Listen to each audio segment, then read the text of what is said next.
Wait for this to open. Here we go. Okay. Cool. So, as we're saying, the one thing that I need you guys also to start doing, if you haven't done so already, is whenever you are approaching a new kind of simulation or effect or whatever it is, to spend some time looking at the example files in Houdini, okay?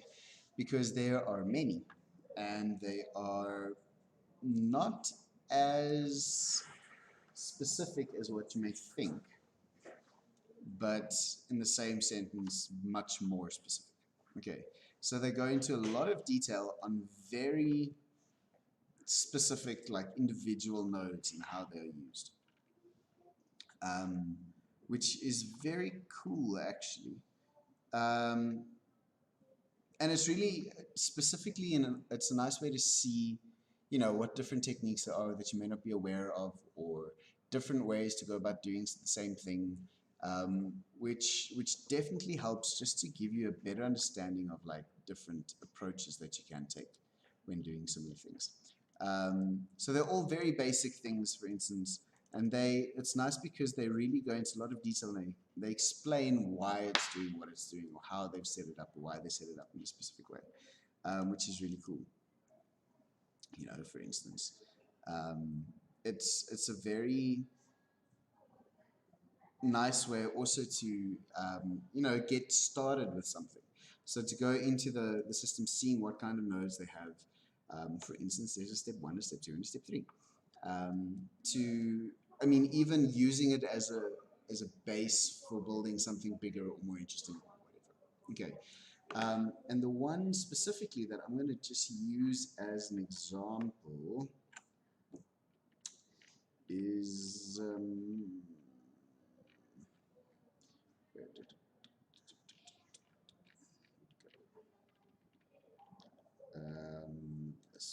one. Wrong button.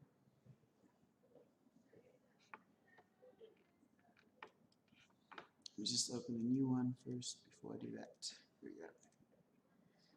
Okay, so for instance, yeah, okay. So today we are looking at rigid bodies. Okay, now rigid bodies, as you probably know, are firstly rigid, so they aren't deforming. Okay, they are solid objects that move around. And it's basically a system where we have a pre-fractured mesh, which is being transformed by a particle simulation, which then gives us a certain result. Okay, so for instance, here we have this table which is collapsing.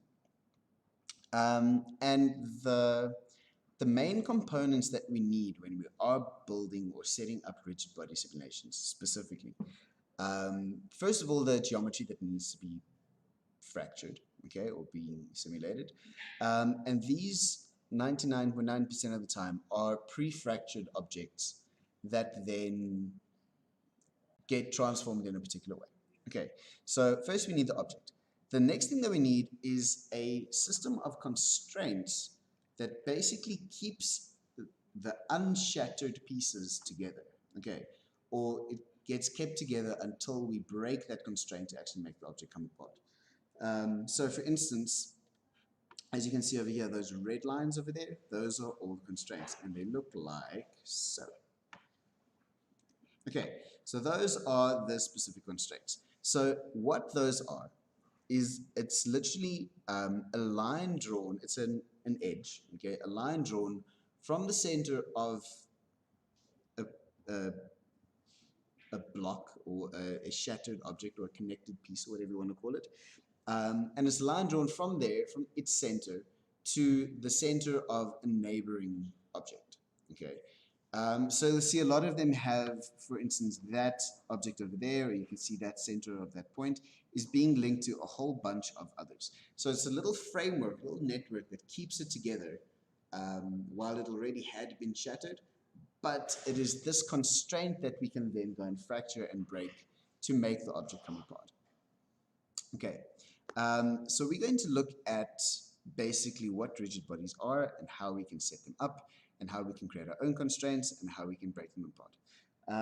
So remember, we are literally only skimming the surface of how technical this can get. Okay, so by all means, it should be enough to at least inform you of a proper way to approach a similar thing. Okay, so we are going to start with our own scene file. Okay, and we're going to start with an object, and we're going to use our trusty pig head again. Okay, so pig head.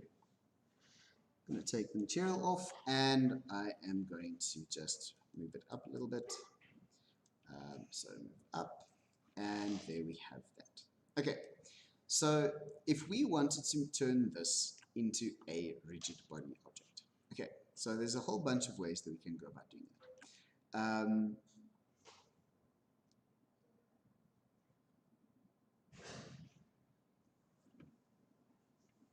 Cool.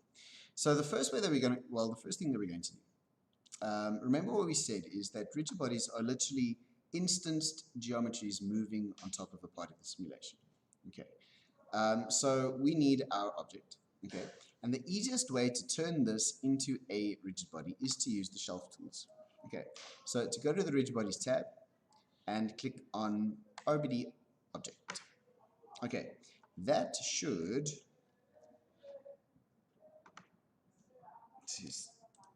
okay, so that should give us the option to select this object. If we then press enter, there we go. Okay, it has now done a whole bunch of stuff. So first of all, let's just call this our pig, and this is now our symbol. Okay, so the first thing that it's done is inside our geometry container, it has created a few nodes.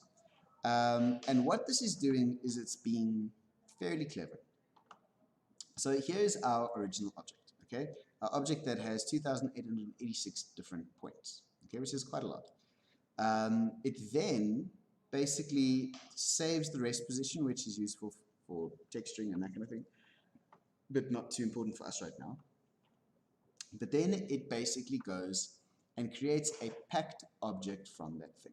Okay, now packed objects is what makes rigid bodies actually feasible. It also makes, it's a system that Houdini uses that makes it, well, not singularly, but that makes it so powerful as well. Okay, so a packed object is literally Houdini taking a geometry or a mesh or a simulation, whatever it is, and saving it to disk so that it doesn't have to load it into its memory.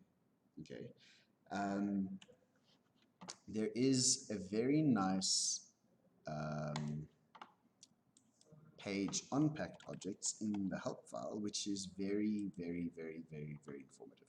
Okay, and basically, you should read through it, but it gives this example of having a environment excuse me, with some mountains, some trees, some rocks, some houses, and some more trees.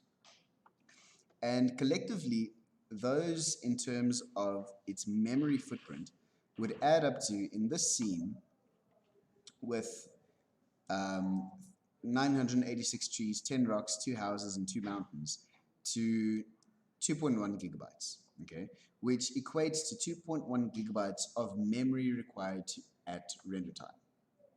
Okay. The alternative is this packed object system, okay, where it literally goes and saves these files to disk. It doesn't have to load them into the memory. They get loaded as a packed disk primitive, okay, which for the same scene then only requires 63 megabytes, and at render time, since it only sees a certain amount, it only has to call a certain amount of them, only uses 13 megabytes of memory. So from 2 gigs to 13 megabytes is a massive change, okay? And that whole system, in theory, is why, or what Houdini needs to do to make these massive simulations possible, okay?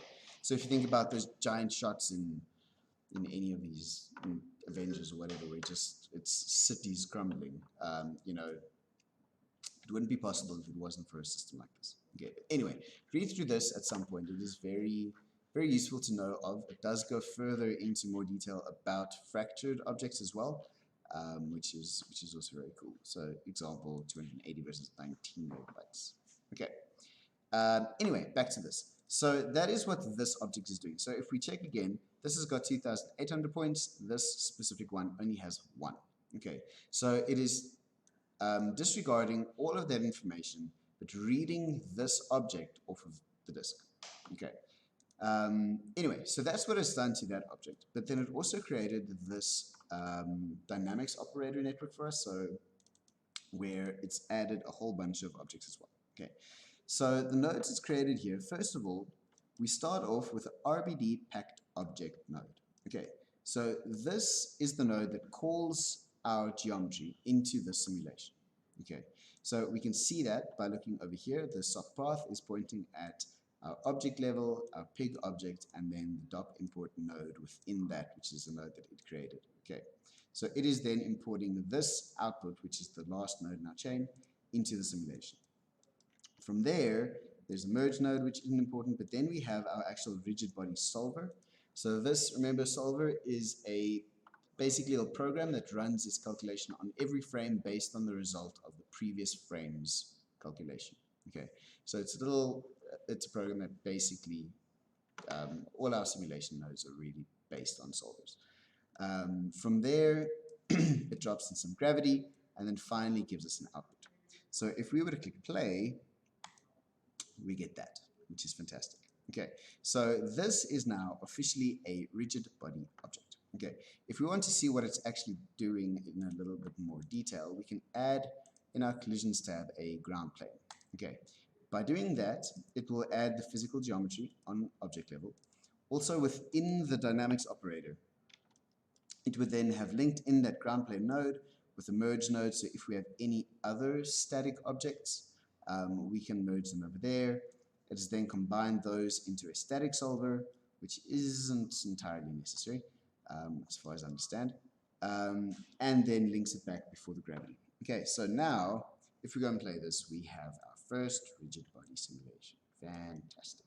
Okay, so what this is doing underneath the covers is it is taking this object, and the RBD packed object node is creating a shape which looks like that.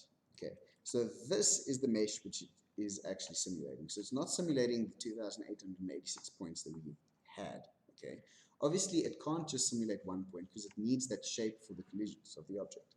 So it recreates its own guide geometry based on whatever properties we give it over here. So it can be a square, it can be a sphere, whatever it is that we decide we want or is best for our object, it will add over there.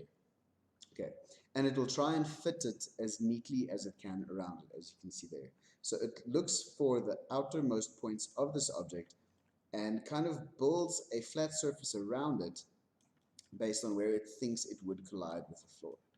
Okay, so it is fairly shrunk wrapped around that original object of ours. In terms of the other properties that we can change over here, we have an initial state tab where we can add some initial velocities and pretty much velocities for our object. Okay, so for instance, that is what we are starting with. We can then say we want to add a velocity of 10 in the y-axis, which would then do that. Okay, fantastic.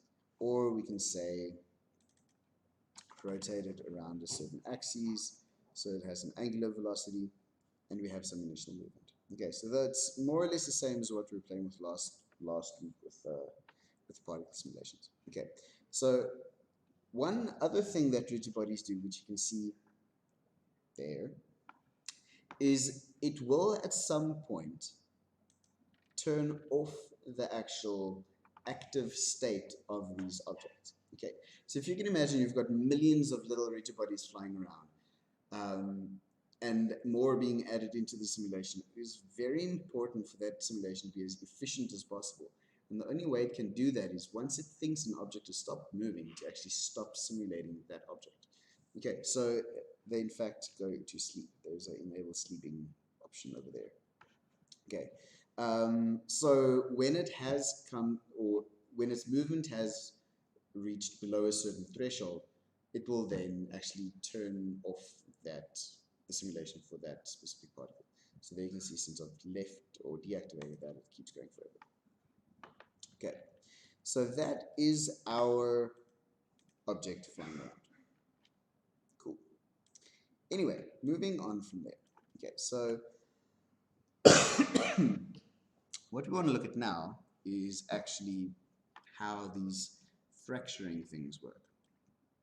Okay, so I'm going to jump back into object level, and I'm going to duplicate that.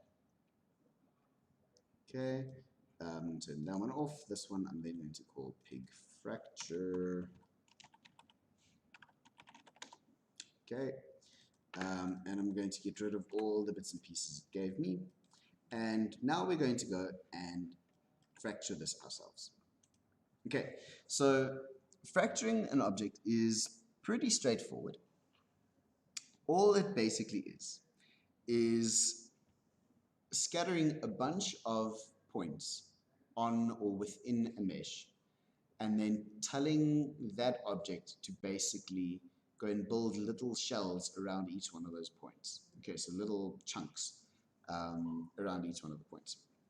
Okay, so what we need to do is, firstly, we convert our object into a volume. Okay, so we get a VDB from polygons node, which will basically, if we turn it into a fog VDB and not a distance VDB, and activate its render flag, we have that little foggy pig's head over there.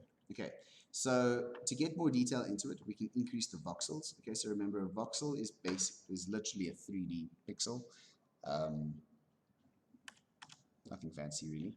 But by increasing the size of that, it's like increasing the size of, or decreasing the size of the pixels on your phone. Okay, you're going to get a better picture in your head. So we can much more clearly see the actual shape of the pig. Okay, so from there, as I said, we scatter a whole bunch of points within that volume. Okay, so there you can see almost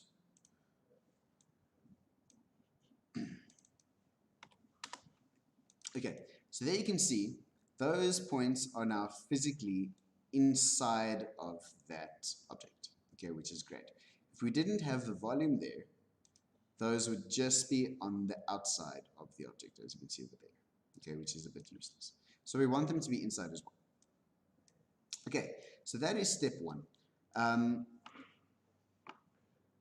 We then need to add a Voronoi fracture. Okay, so this is a very common process, and it's a similar process that is used in just about any 3D package that does fracturing, scattering things. Excuse me, I'm a bit sick. Okay, and it wants two inputs. Okay, so the first input is the actual geometry of the pig, and the second input, as you can see over there, are points. So it wants the output of our scatter node over there. And what that will do is give us a broken geometry. Okay, so there you can see we have our pig's head all chopped up into lots of little pieces. Now, the amount of pieces that that would create is based exclusively on that number of particles. So if you only had 50 of them, you're going to have far fewer actual shapes. There's also a node called exploded view, which if we connect that, it kind of puffs it up so we can see clearly what.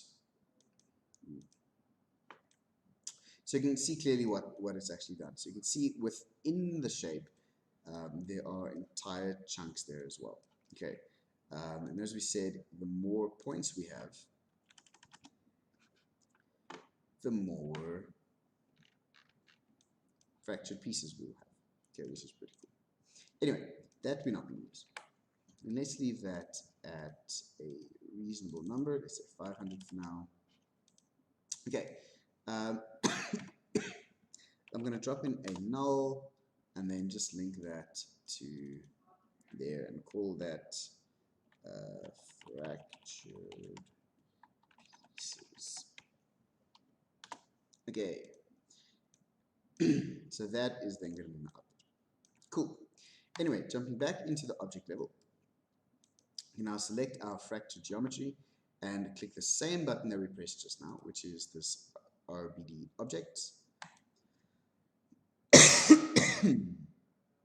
Excuse me, wow. Did that do anything? Cool, so that did exactly what it did the first time. It added the same nodes over there. So over there where we have 17,000 points, over here we should now have 506. Okay, so those 506 points, it's not the one that we had just now. That is more or less those 500 points that we have over there. Okay, so now it only has 500 points to simulate rather than 1. Cool. Now within our dot network, if we go and look here, we now have our initial RBD packed object as well as our new one. Okay, so I'm going to remove my initial one and click play and see what happens. Cool. Okay, so they all come crashing down. Fantastic. It's using the gravity that we already have. However, we haven't got any other particles sticking together because we haven't got a constraint system, which is actually telling everything to stay stuck together. Okay, so let's see how we can go and create one of those from scratch. So I'm going to create another geometry node.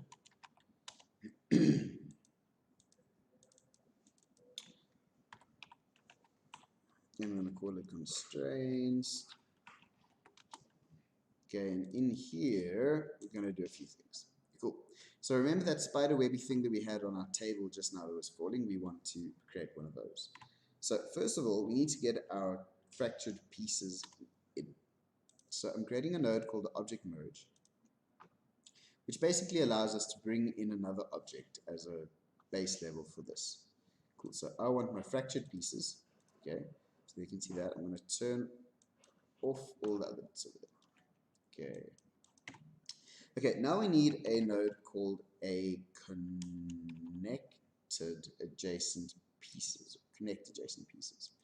Okay, this actually creates that constraint structure.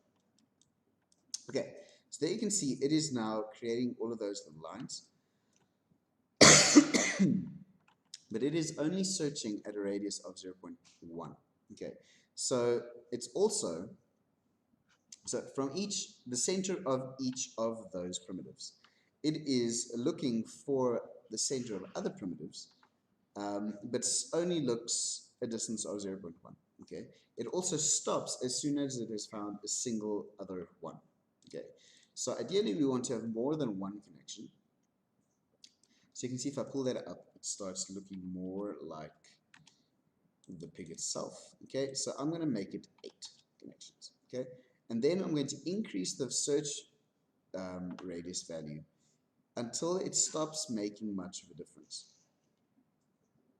So you can see there it's clearly finding more pieces, finding more pieces, finding, and then over here somewhere it pretty much stops. So that's where I'm going to leave it. Okay, so currently all that this is doing is just creating a relationship between pieces. Okay, it doesn't know what we intend to do with it. It doesn't know that it's supposed to be a constraint. It doesn't know that it's supposed to do anything. Okay, and we need to tell it that first of all. Okay, so how we're going to do that is by creating a few attributes which basically specify the fact that this is a constraint. So to do that, we need to create 2 things. We need to give the constraint a name, and we need to give that constraint a specific strength, so that we can specify in our simulation what the constraint is and how strong it is. Okay, so I'm going to create what's called a point wrangle node. And this is a node that allows us to type in some or create attributes. Okay, wrangles are very useful They basically work using Vex, which is Houdini scripting language. But we're really just going to call a few attributes or create a few attributes. So first of all, how attributes work using Vex. Okay. First, if we are creating a new attribute, we need to specify what kind of attribute that is. Okay. And for this, the name of an object would be letters pretty much. So it's going to be a string. So we say S for string. And then if it is a new attribute, or if we are creating or calling an attribute, we use the at sign. Okay. So S at, and then we're going to say constraint underscore name. Okay. And we want to call that glue. Okay. So we say constraint name with the equal sign. We put the glue as the name in inverted commas, and we end our sentence with a semicolon. Okay. Now what that would do, first of all, we just need to change this so that it doesn't run over points, but it runs over primitives. Okay, so it needs to work on these actual edges that we have over here, not on the points themselves. So we need to change that to be primitives.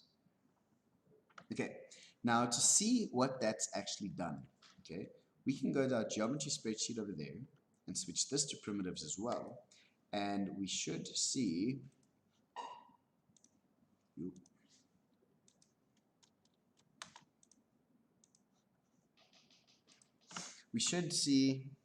over here, we have that constraint name variable that we just made, that attribute, as well as the value that we've given each one of them is glue.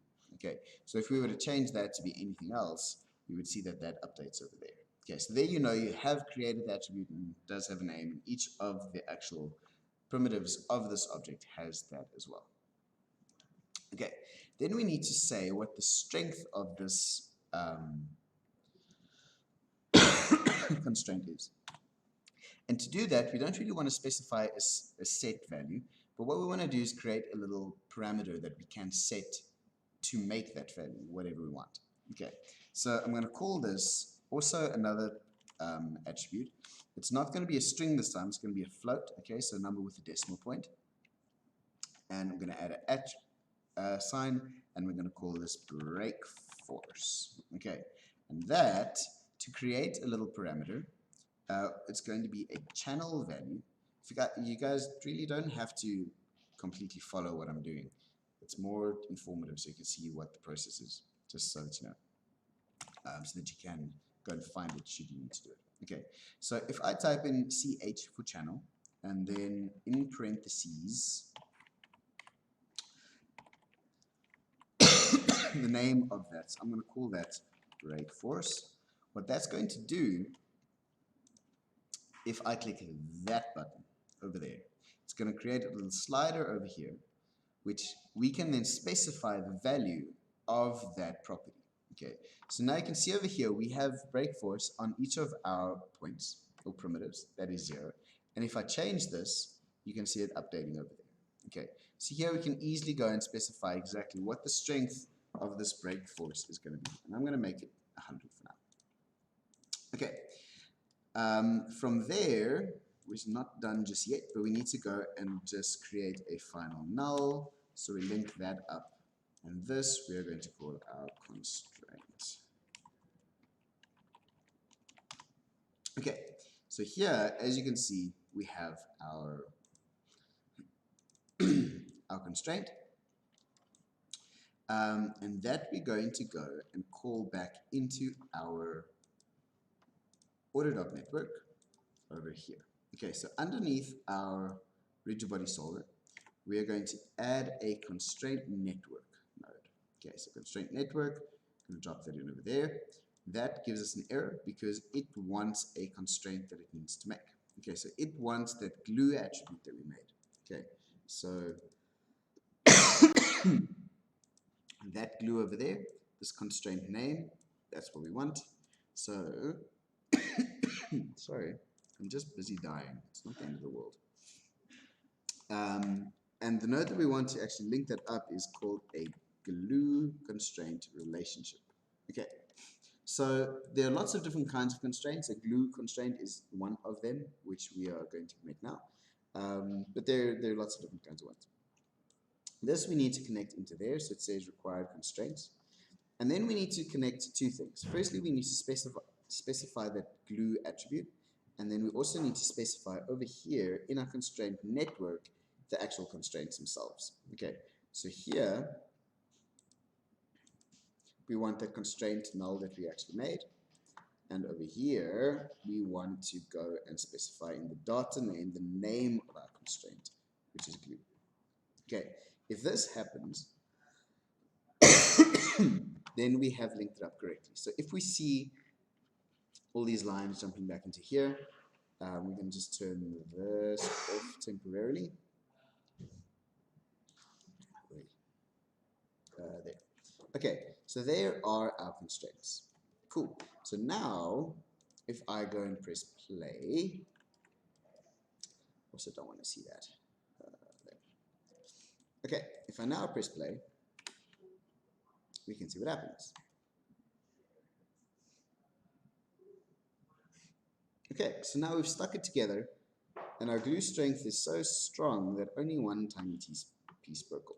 Okay, so now if we make that less, we can decrease this to, let's say, 10 as an example. Okay, and see what that does.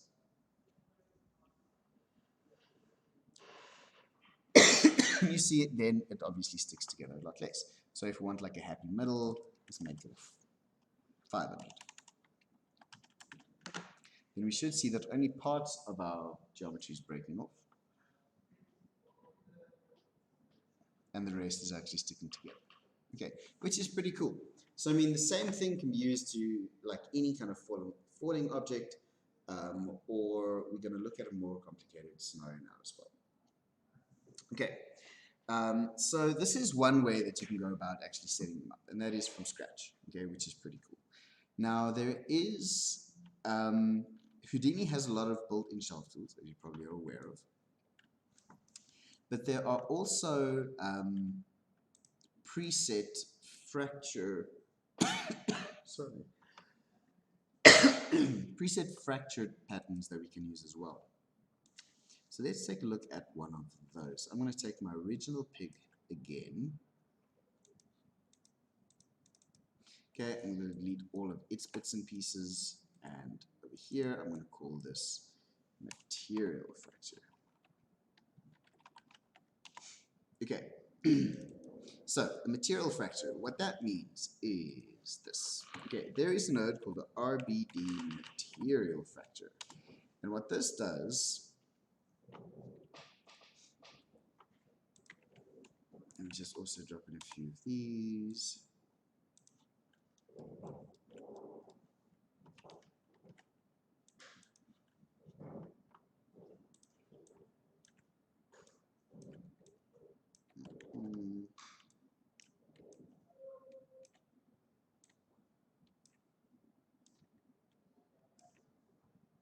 Alex,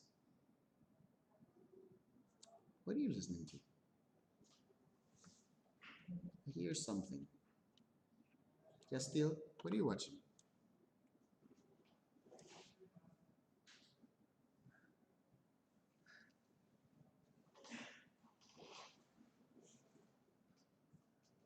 Are you terribly bored?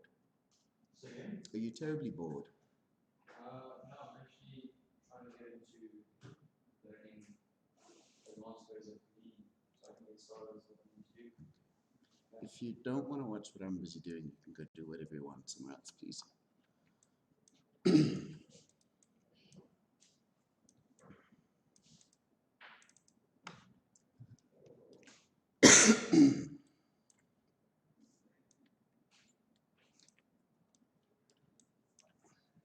Okay, so here, what this does, okay, is the following. So we have our pig head, okay.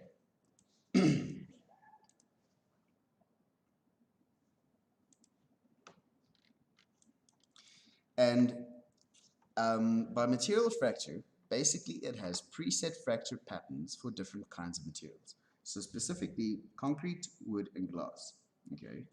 And here what we can see is it basically does a lot of the grunt work for us. Okay, so for instance, we have more more detailed fracture patterns, which you'll see now with the wood and the glass one specifically. Did that do anything? And we can also, for instance, instead of, like, the Voronoi fracture gave us very consistent straight edges, okay? And here we can go and vary that up a bit, giving it more detail. As well as the interior faces, we can give more detail.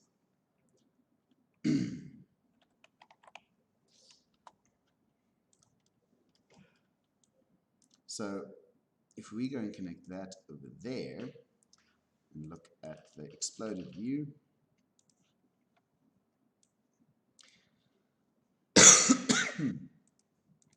okay, so here you can see on the inside, we no longer have just those flat little simple faces. Okay. So it really goes and creates a very interesting detailed pattern on the inside. So you can get very high resolution fractures and patterns and that kind of thing going out of these. The other ones that there are, which are very cool as well, which are nicer than the concrete one in my opinion.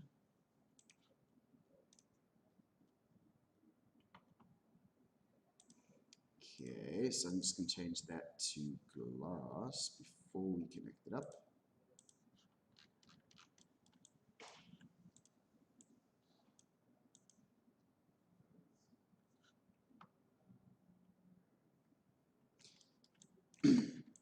And what it does, as you can see, is gives very specific characteristic patterns. Okay, which this previously would have been quite a nightmare to do.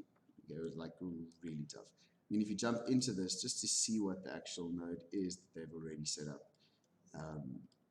it's quite detailed. Anyway, so here we can go and set a whole bunch of different scatter points. So for instance, you can have more than one impact area. You can have fewer or more radial cracks coming out of that. It's a very, very cool preset. The chipping then, basically it subscatters within that pattern. And then you can have noise and. Okay. It also then creates the constraints for you. Okay. The last one is the wood one, which is pretty cool.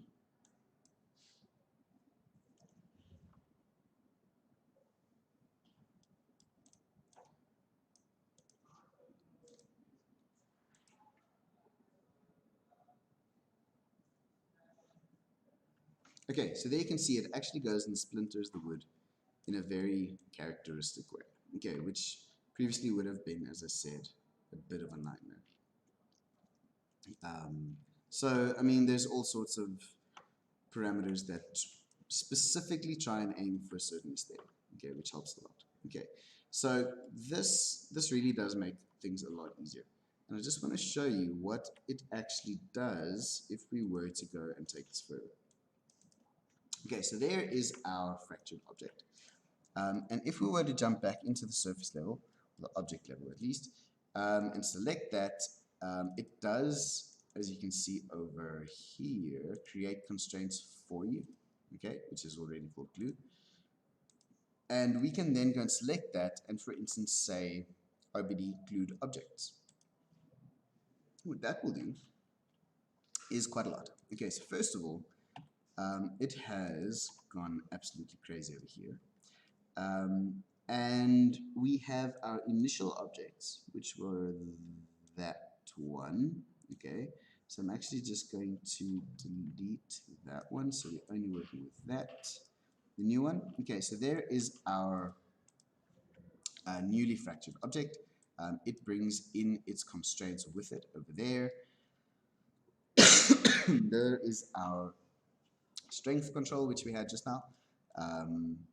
And then a subsolver, which basically removes all the broken constraints as well. So this is a much quicker way of doing it, in a sense. You have less control.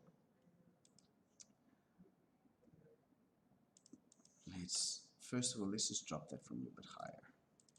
So I'm just going to take this. It also, I'll show you what it's done in here now as well. So we had literally those two, and it's gone and added all of those nodes as well. I just want to pull this up so it drops from a slightly higher position.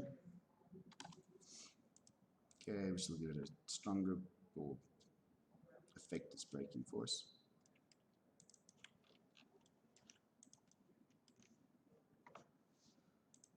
And then also just drop the strength of this glue constraint to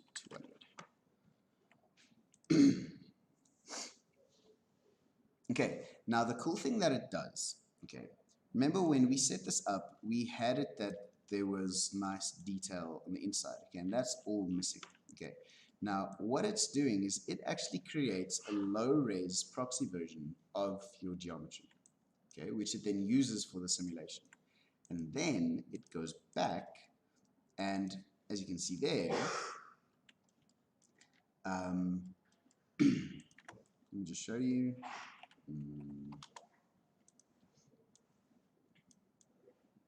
Come on.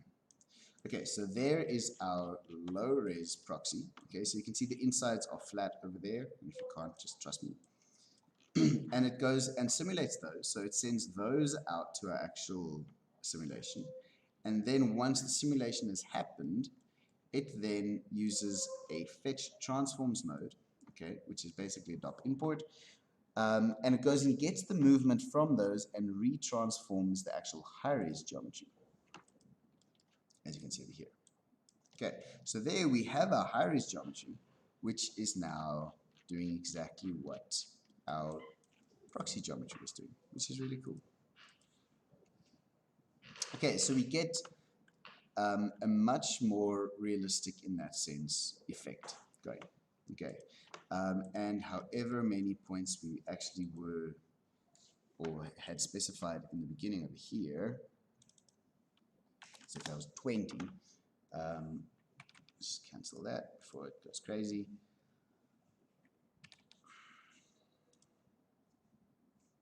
Back to the beginning.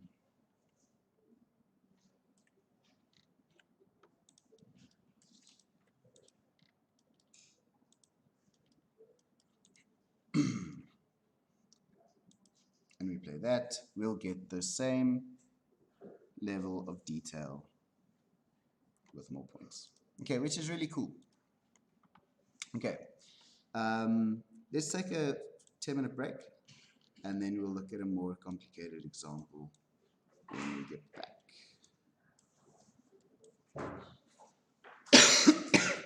Let's see.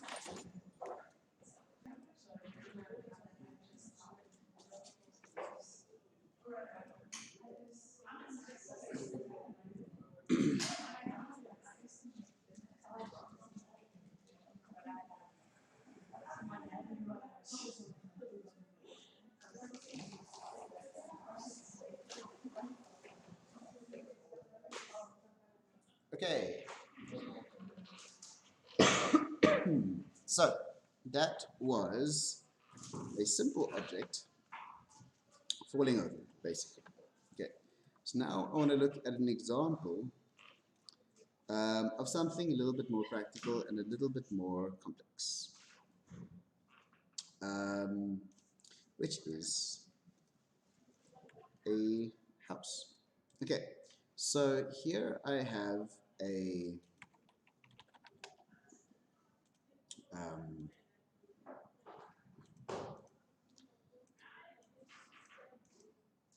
basically a little fake house. Okay, so some walls and some roof beams. Okay, so very simple, modeled in Blender and then brought into here specifically so that we can see what it does. Okay, so I'm going to show you exactly what I did. Okay, to just again be more aware of the process rather than know exactly how to do it. Okay, so it's exactly the same as what we've been doing up until now. We start off with our main geometry, which is this, obviously. And then we go and we create our fractured objects. Okay, so here we have a little bit more going on. Okay, so first of all, let's start off with the walls. So exactly the same process, and again built from scratch. Bringing in the walls, changing that into a fog volume, adding some noise onto that, okay, so that, like we've done in the past using a anti-alias noise, basically just multiplying the position with the noise on top of the original density so that we have this kind of cloud pattern, and then scattering based on that. Okay, so that basically affects that.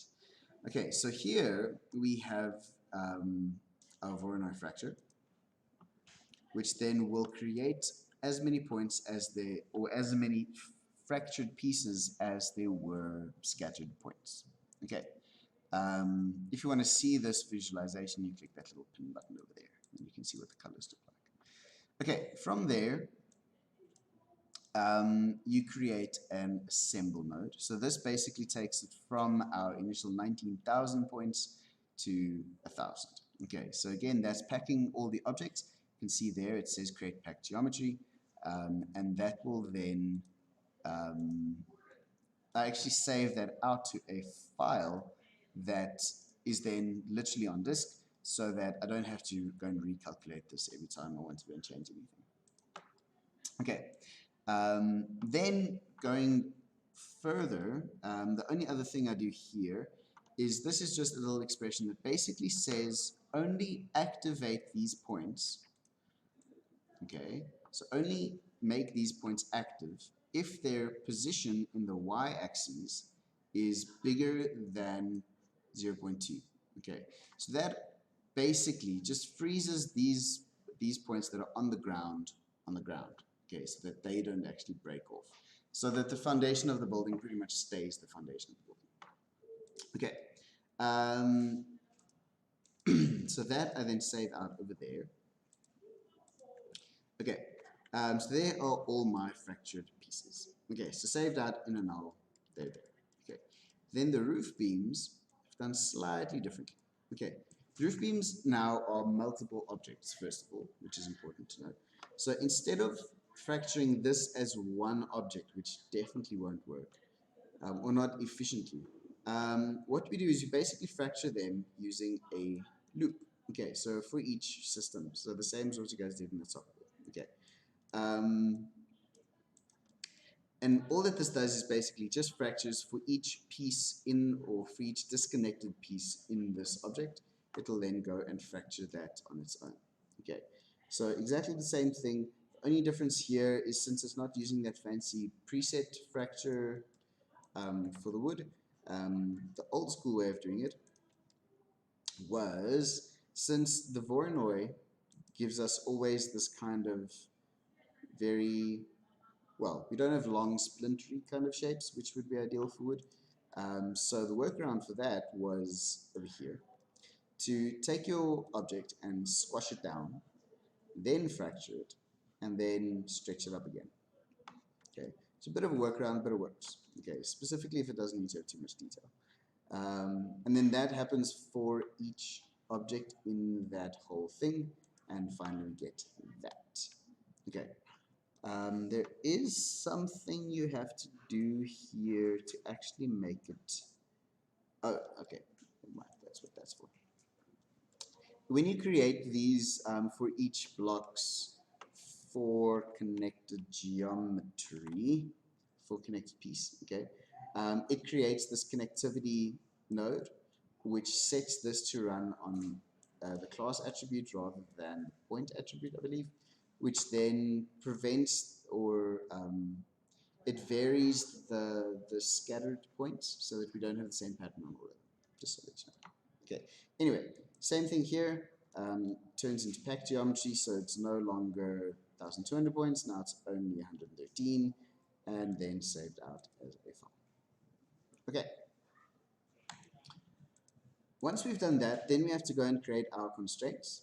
Okay, so in here, now I've got 3 different constraints. Okay, so the first one is the wall constraints. Okay, now this is slightly different. So what we're doing here, first of all, we have our fractured pieces.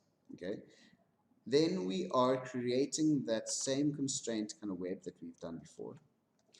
However, what we ultimately want, we don't want our entire object just to fracture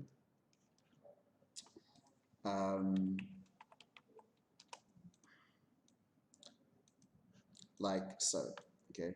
We don't want just these tiny little rock-sized chunks to fly around with their flat faces and whatever, okay? It's very CG and it looks fake, okay?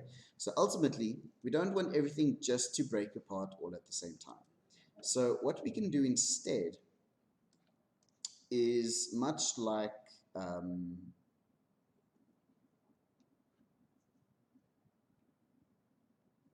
me just show you here quickly. We basically make clusters, okay? And what that is, I don't know if this is actually going to work. Is it going to work? Let's see. No, it's not working. Okay, so basically we're making groups of those individual sorry, it'll really help if I just show you that way. Why doesn't that? Maybe it doesn't need it. There we go. Sorry. Okay. So what this is doing is it's taking these fractured pieces, but then creating clusters of them, which are then kind of simulated together. Okay. So what we're going to do is instead of just having one solid force amongst all our pieces, we're going to have two different ones. Okay. So we're going to have forces which are acting, or constraints which are acting in between these clusters. Okay. So that these lines between clusters will break easier than these lines. Okay. So then these big chunks will then break off first, and if they fall on the floor or if larger force acts on them, then they will only break up.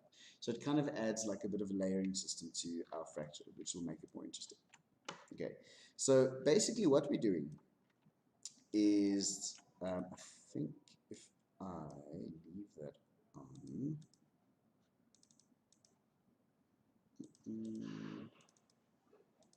okay, so basically what we're doing, each one of these lines of our constraint is physically an edge. It's an object, okay? It is a primitive, okay? And they are created with two vertices, okay? Now this is where the difference between vertices and points start having an effect, okay? So for instance, how are we going to determine which one of those forces are acting upon each constraint? Okay, because each line has a force associated with it. Okay, so you can only have one force on a per primitive. So we basically need to tell this which of those forces it needs. Does it need to have the strong one between the bigger clusters, or the weak one, which basically breaks those clusters initially. So it's going to go and evaluate the two vertices of this, say now that line over there. Okay, so it's going to say this vertex, okay, is it part of a cluster? Yes, obviously. Okay, then it's going to look at this one. And if these two are part of the same cluster, then obviously this constraint is within a big cluster and it's going to get the strong force. If they don't have the same cluster, then they are part of different vertices and they're going to have the weak force applied to it. Okay, so basically then what we're going to get, or how we go about doing that, is by, well, this over here just generates those clusters. Okay, so there you can see the different clusters. Okay, so that point and that point, they're part of the same cluster. You can see they have the same color. That point and that point aren't. Okay, so that one's part of the pink one, that one's part of the green one. Okay, so this primitive over there and all of these are going to get the strong force. That one's going to get a weak force. So over there, we're going to get our weak break.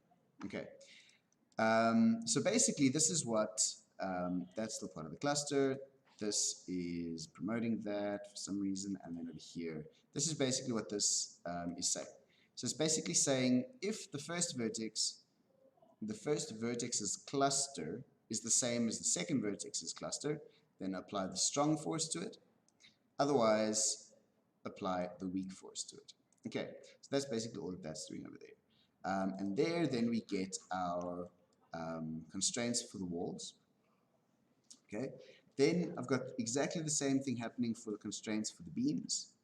Okay, so they also have strong and weak forces. And then we've got another one, which is a constraint literally for the beams connected to the walls. So wherever the beams are touching the walls, those points will be constrained there as well. Okay, so adding all of those together, we get to all of the actual constraints. Come on. Okay, so there are all of the constraints that we're going to be using. Within these constraints, we've got the strong and the weak glue forces or constraints, and those we then go and specify inside our sim. Okay.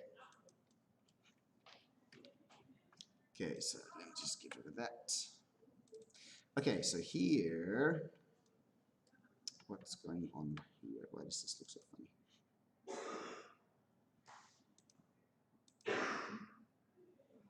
Let it break.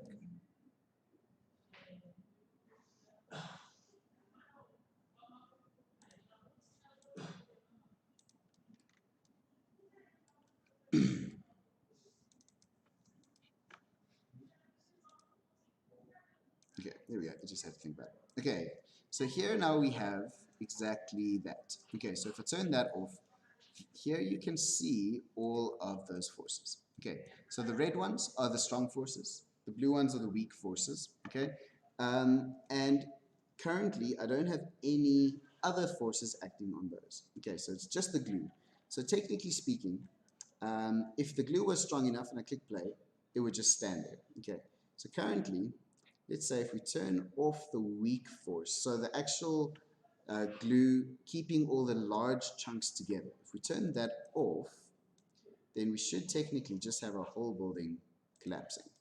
Okay, so let's see, if we press play, there we have a whole building collapsing, but still keeping those large clusters. And only when they fall, if a larger force acts on those, then those will actually start breaking into smaller pieces.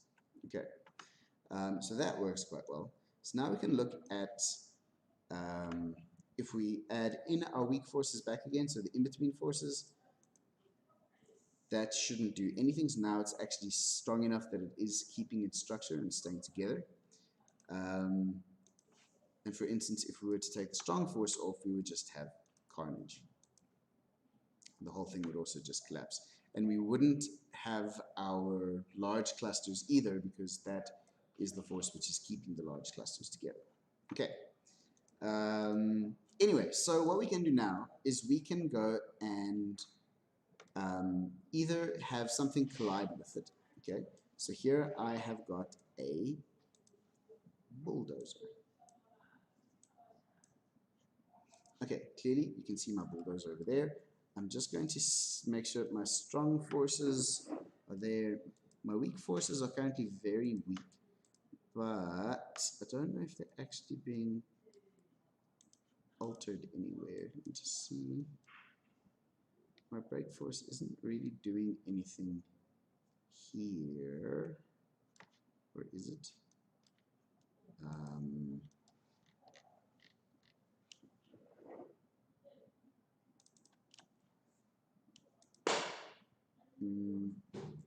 Just make sure that these are all fine. I don't even think that's doing too much. Okay, but anyway, so here I now have my bulldozer, as you can see, clearly a bulldozer. And if we then add that into, it's a static object that is using deforming geometry, and merging that in with our static solver, which is basically where that was, and see what that does. We get our building being slightly pushed down. Okay, so we could probably go and play with the forces a little bit so that more of this actually collapses, because that looks a little unrealistic. So let's see if we drop the weak forces a little bit.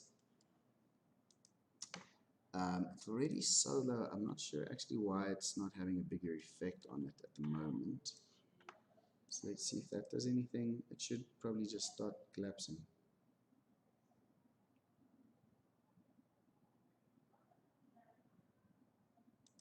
Okay, let's drop this one a little bit as well. some point it should just fall apart. Okay, but you get the idea. Let's also drop that one a little bit, maybe. Go bulldozer. So you can see at the bottom those like foundation bits are staying there, they're not being pushed over, and that's because we made them inactive. Okay, why isn't that having more of an effect? Because if I disable it completely, it's just gonna collapse before my bulldozer gets there, and then my bulldozer is just gonna push it around. That's bizarre. Let's see what we can do. Propagation rate maybe less. Don't know what that does.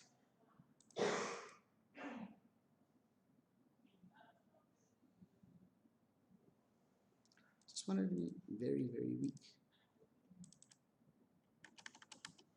What does that do if we go the other way and make it super strong?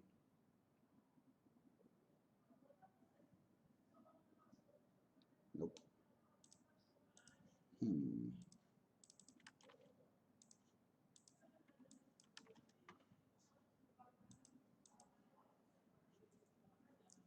Anyway, I mean, you can go and play with this further, or one could. So that's one thing, okay? So actually having just objects colliding with it, okay? Otherwise, we can also, over here, I have created, and this should look familiar to you from last week.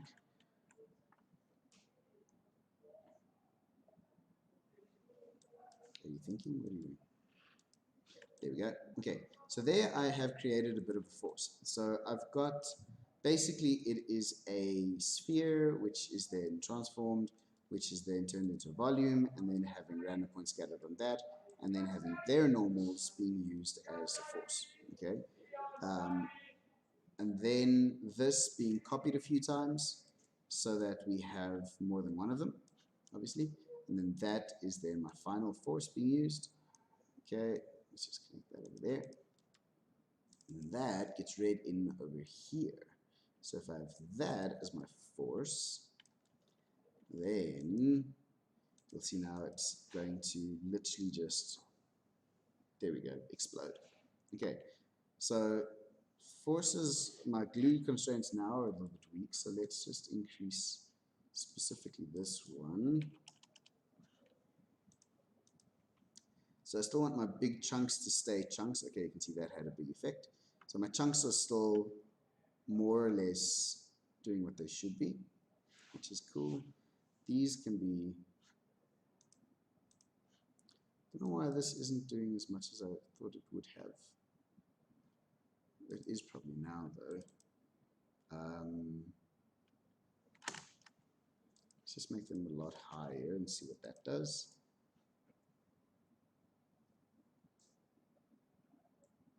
Because now the whole back wall is staying upright. Okay, so our weak forces, the blue ones, keeping the large chunks together is a lot stronger, so it doesn't collapse as easily. And then our strong force is also a bit too strong because they don't break further much at all. So let's see if we go and just make that half. I like the fact that that's quite strong. Boom. And then we can, for instance, go and increase the strength of that force should we want to. If I can remember where. It's in here, I believe. So now it's going to completely explode. No, it's not too bad. Okay, so there you get a bit more of a reaction. I think we can definitely have more pieces breaking. So this specifically, and we can have that now go back down to 50.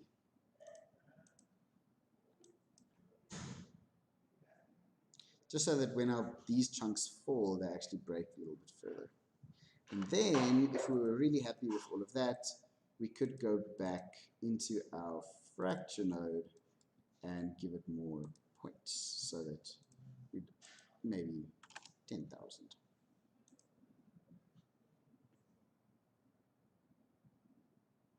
If we do that, I just need to go and write this out again, since I'm reading it off of the disk folder.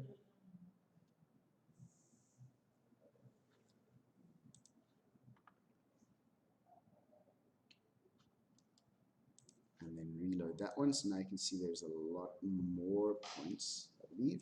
So we see the lots of smaller rocks. And then we can jump back into our simulation mode and look at this and see what that looks like.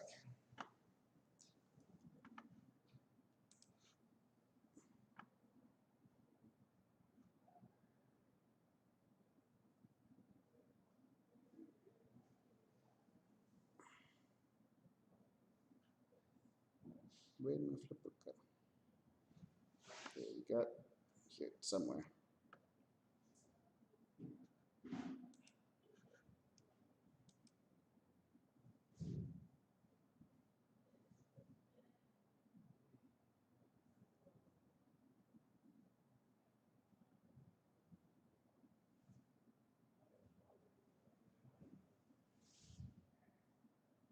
And there we have our big pop.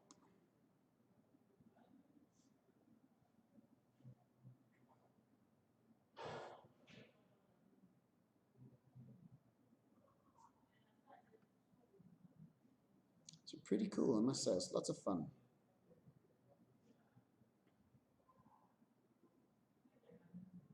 In little things like in that back corner, there's like that slice going through the wall, or there's little bits of form, which I think is pretty cool.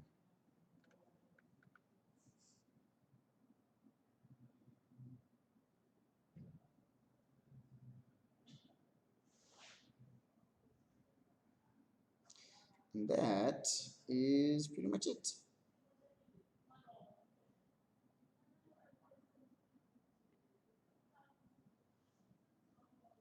Kaplooey. And then you can go nuts and have more and more and more pieces. So you can have the glass and the windows and the window frames and the door and furniture inside and all of those things.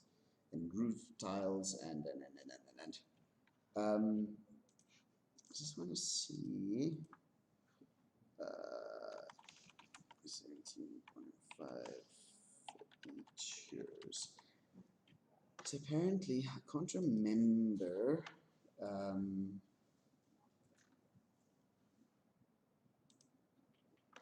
But there's definitely some new constraint things in this version of Houdini.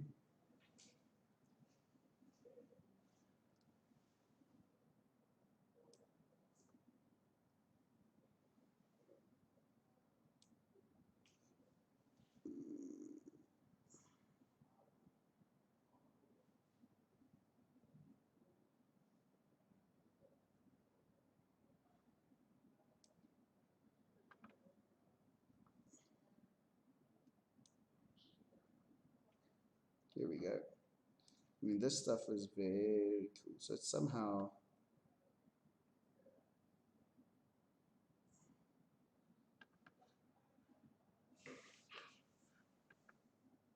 we can basically go and draw your constraints and say stick, stick, stick, stick, stick, stick, stick.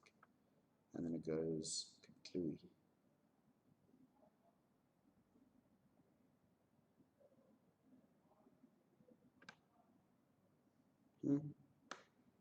Lots of fun.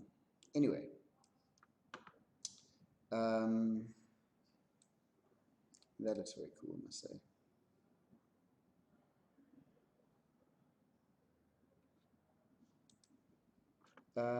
Cool. That is it, I believe. Please don't forget about your progress marks for next week. Okay, so you're getting a mark in class based on what you have done so far. Okay.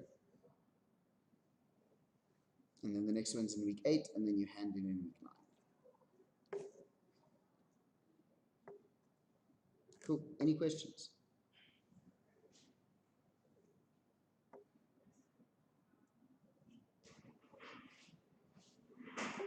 Okay. Cool, guys. That is it. I will see you guys next week on Thursday. Bye.